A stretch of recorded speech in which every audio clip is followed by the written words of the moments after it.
Hello students, I welcome you all for the online session on Corporate Accounting of 3rd semester BCom, Bengaluru City University.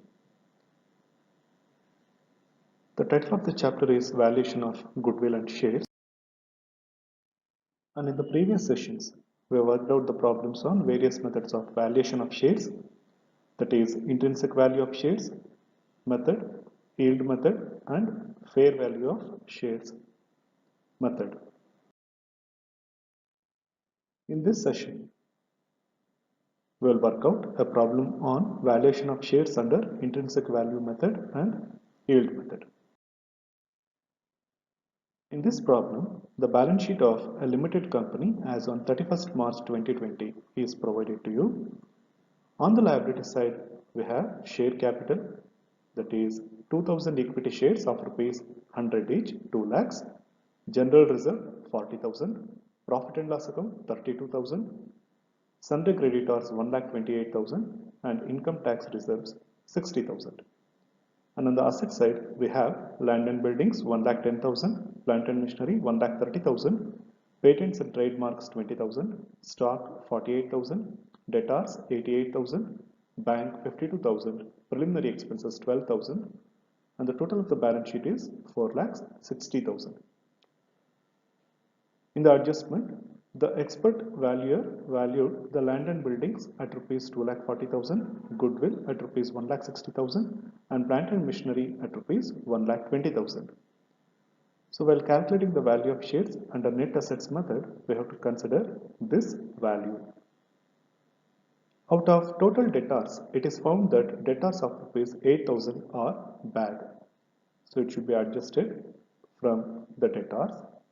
The profits of the company have been as follows: 2017-18 90,000, 18-19 80,000 and 19-20 1,06,000.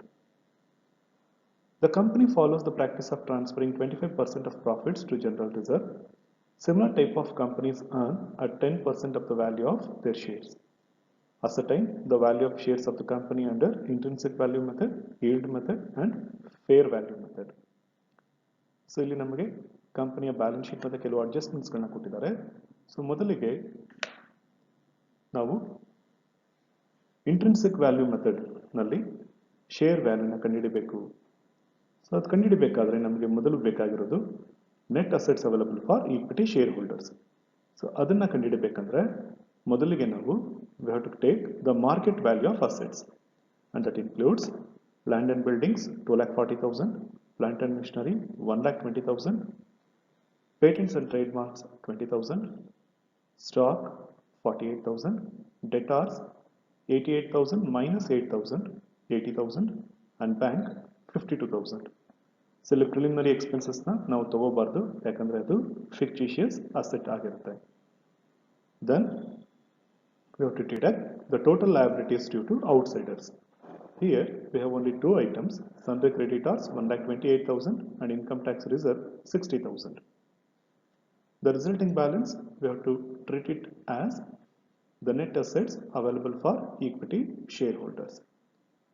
Then we can ascertain the intrinsic value of share with the help of that. Here the number of equity shares are given as 2,000. So by applying the formula net assets available for equity shareholders divided by total number of equity shares, we can get the value of intrinsic value of share.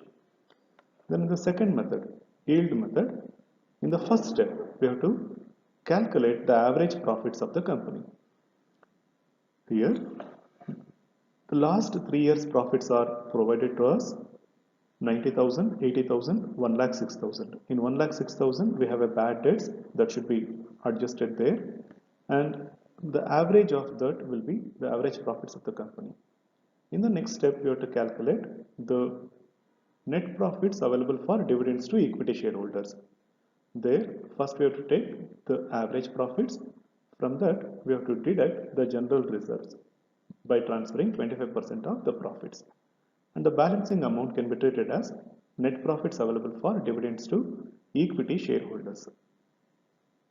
In the third step, we have to calculate the capitalized profits And the formula for that is net profits available for equity shareholders divided by normal rate of return, that is 10% as given in the problem, multiplied by 100. And finally, we can compute the value of market value of share, that is capitalized profits divided by total number of equity shares. And in the last step, in the last method, we have to compute the fair value of share. It is the average of intrinsic value and market value of the share. Now, let's move on to the calculations part. First, to ascertain the net value of assets available for equity shareholders, we need to take the market value of assets. As I already said, the assets are land and buildings 2,40,000, goodwill 1,60,000, plant and machinery 1,20,000, patents and trademarks 20,000, stock 48,000, debtors 88,000 minus 8,000 rupees of bad debts, so 80,000, and bank balance 52,000. So the market value of assets are 7,20,000. From that we have to deduct total liabilities due to outsiders. There are two items, creditors 1,28,000 and income tax reserve 60,000. Total liabilities 1,88,000. Therefore, the remaining balance of rupees 5,32,000 can be considered as net value of assets available for equity shareholders. With this, we can compute the intrinsic value of equity share by using the formula net value of assets available for equity shares divided by number of equity shares. Net value of assets are rupees 5,32,000 and the number of equity shares 2,000. Therefore, the intrinsic value of equity share is rupees 266 per share. Next, under yield method, in the first step we have to compute the average profits, and the formula is total profits divided by total number of years. If the total profits are 90,000 plus 80,000 plus 1,06,000 minus 8,000 of bad debts divided by 3, it comes to 89,333. So the actual bad debts written off must be deducted from current year profit. And in the next step, we have to calculate the profits available for dividends to equity shareholders. Here, first we have to take the average profits of the company, that is 89,333.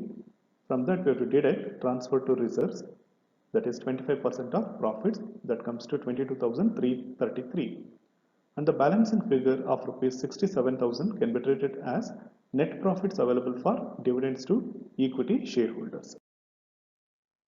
Then in the third step, we can calculate the capitalized profits by using the equation profits available for equity shareholders divided by normal rate of return multiplied by 100.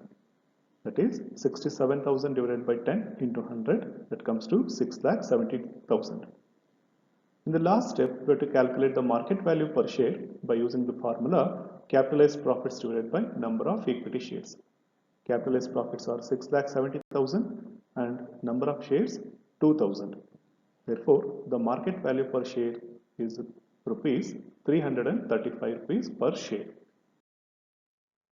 And in the last step, the fair value of share can be ascertained by using the equation intrinsic value plus yield value divided by 2.